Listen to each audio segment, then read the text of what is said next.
하나님의 말씀은 살아있고 활력이 있어 좌우의 날선 어떤 검보다도 예리하여 혼과 영과 및 관절과 골수를 찔러 쪼개기까지 하며 또 마음의 생각과 뜻을 판단하나니 지으신 것이 하나도 그 앞에 나타나지 않음이 없고 우리의 결산을 받으실 이의 눈앞에 만물이 벌거벗은 것 같이 드러나느니라.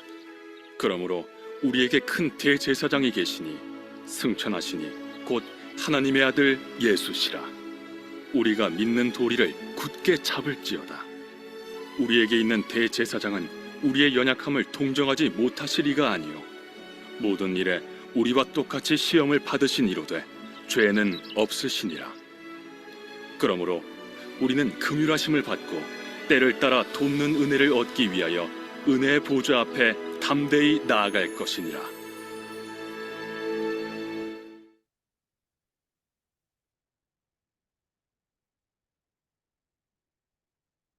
이스라엘 백성들은 안식에 들어가는 것을 실패하였습니다. 믿음으로 말씀을 받아들이지 않았기 때문입니다.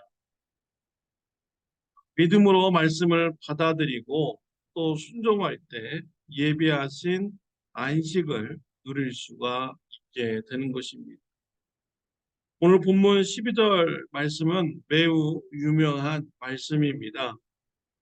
12절에 보면 하나님의 말씀은 살았고 운동력이 있어 좌우의 날선 어떤 검보다도 예리하여 혼과 영과 및 관절과 골수를 찔러 쪼개기까지 하며 또 마음의 생각과 뜻을 감찰하나니 라고 했습니다. 하나님의 말씀은 능력 있는 이 말씀입니다. 능력 있는 말씀을 우리가 믿음으로 받아들인다면 안식을 누릴 수가 있습니다. 믿음으로 받아들이고 순종한다면 우리가 구원을 우리가 누릴 수가 있는 것이죠. 또 하나님의 말씀 앞에 설 때 우리의 마음과 생각과 뜻을 우리는 감찰받게 됩니다. 하나님의 말씀 앞에서는 우리의 모든 것이 다 드러나게 되고요. 진심이 다 드러나게 되는 것입니다. 사람은 속일 수 있어도 우리가 하나님 앞에 하나님 말씀 앞에 설 때는 우리의 마음과 생각과 뜻이 모두 다 드러나게 되는 것이죠. 우리 예수님께서 이 땅에 오셔서 사역하실 때 바리새인들이 있었습니다. 바리새인들은 사람들로부터 존경을 받았습니다. 하나님의 율법의 말씀을 철저히 지키는 자로 존경을 받았죠. 그러나 예수님 앞에 섰을 때 그들의 죄가 다 드러나게 된 것입니다. 그들은 형식적인 신앙생활을 했습니다. 가식적인 신앙생활을 했습니다. 그들의 마음 속에는 하나님을 살아가는 것이 하나도 없었습니다. 하나님의 말씀을 따르고자 하는 이런 뜻이 없었던 것이죠. 이러한 죄가 예수님 앞에 섰을 때 다 드러나게 된 것입니다. 사두개인들, 대제사장들, 그들의 죄가 다 예수님 앞에서 드러나게 되었습니다. 우리가 가득한 자들이었습니다.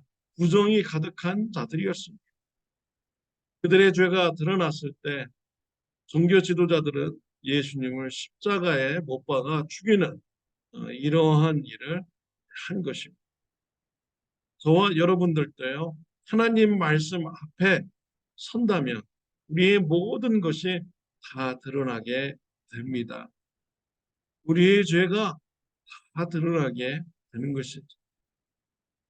말씀 앞에 섰을 때, 예수님 앞에 섰을 때, 하나님 앞에 섰을 때, 우리의 죄가 드러날 때 여러분들은 어떻게 하시겠습니까?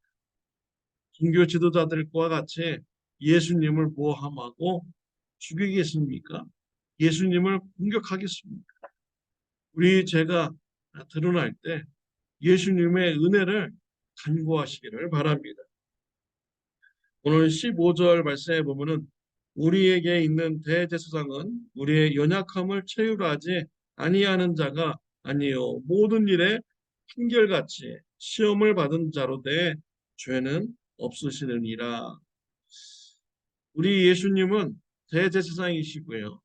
우리의 연약함을 아시고 이해해 주시는 분이 바로 우리 예수님이십니다. 우리가 육신이 연약해서 죄에 넘어지고 죄에 빠질 수밖에 없는 이런 존재라는 것을 예수님은 알고 계세요. 또 우리를 불쌍히 여기시는 분이 바로 우리 예수님이십니다. 그래서 우리가 어, 예수님께 은혜를 우리가 간구해야 되는 것입니다. 예수님은 어떻게 우리를 불쌍히 보시고 우리를 이해하십니까? 예수님께서 육신의 몸을 입고 이 땅에 오셔서 살아보셨기 때문입니다. 그렇기 때문에 우리의 연약함을 예수님은 잘 아시는 것이죠.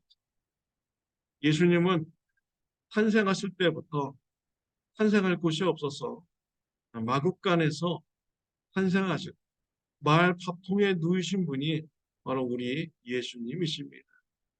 예수님의 가정은 부자 가정이 아니었습니다. 예수님의 가정은 가난한 가정이었습니다. 예수님은 그래서 가난한 자의 심정을 잘 알고 계십니다. 또 우리 예수님께서는 광야에서 40일 동안 금식 기도를 하셨습니다.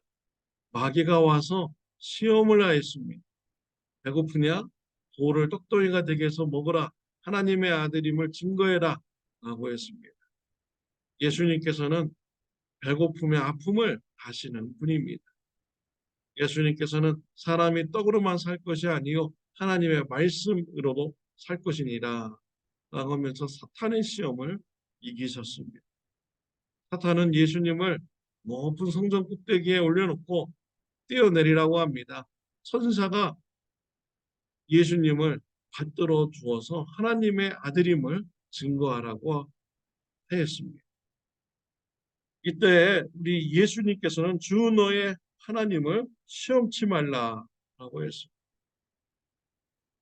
많은 사람들 앞에서 능력과 권세를 나타내어서 존경받고 싶고 명예를 얻고 싶은 이런 마음의 시험. 예수님은 명예를 갖고자 하는 이런 마음을 예수님은 잘 알고 계십니다. 또 예수님은요, 사탄은 시험 받기를 높은 산에 올라가서 모든 것을 다 보여주고 사탄은 예수님 앞에 나한테 경배하면 이 모든 것을 네게 주리라. 사탄에게 경배하면 모든 것을 주리라 라고 말하죠.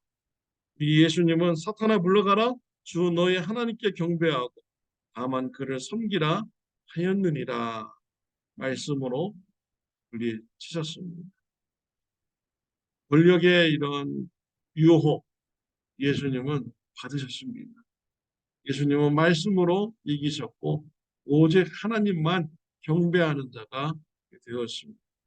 예수님은 배고픔의 아픔, 명예의 유혹, 권력의 유혹 예수님은 다 알고 계십니다. 얼마나 그 시험이 강력한 건지 알고 계세요. 우리가 연약해서 우리가 죄된 모습이 드러날 때 우리 예수님의 은혜를 간구하시기를 바랍니다. 시험을 받은 자로서 우리를 긍휼히 여겨주시고 불쌍히 여겨주시는 것입니다.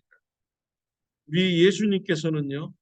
저와 여러분의 죄를 대신 심판받아 죽으셨습니다. 그럼으로써 우리의 죄를 대속하여 주신 것입니다. 내 죄가 드러나서 내가 죄의 심판으로 죽어야 되는데 우리 예수님이 대신 죽어 주신 것이죠. 대신 심판받아 주신 것입니다. 그러면서 우리의 연약함을 예수님께서 담당하셨습니다. 사랑하는 성도 여러분, 죄가 드러날 때, 우리의 연약함이 드러날 때 담대하게 은혜의 보좌 앞에 나가시기를 바랍니다. 예수님의 피를 의지하시고 나가시기를 바랍니다. 죄인임을 고백하며 하나님의 용서를 간구하시기를 바랍니다. 하나님께서 예수님의 피를 보시고 용서하여 주십니다. 은혜의 보좌 앞에 담대히 나가고 용서함 받으며 성화의 삶을 살아가는 저와 여러분들이 되시기를 바랍니다. 기도드리겠습니다. 하나님 아버지, 하나님의 말씀은 능력이 있습니다. 또 예리하여서 우리의 마음과 생각과 뜻을 감찰하시고 하시는 말씀입니다.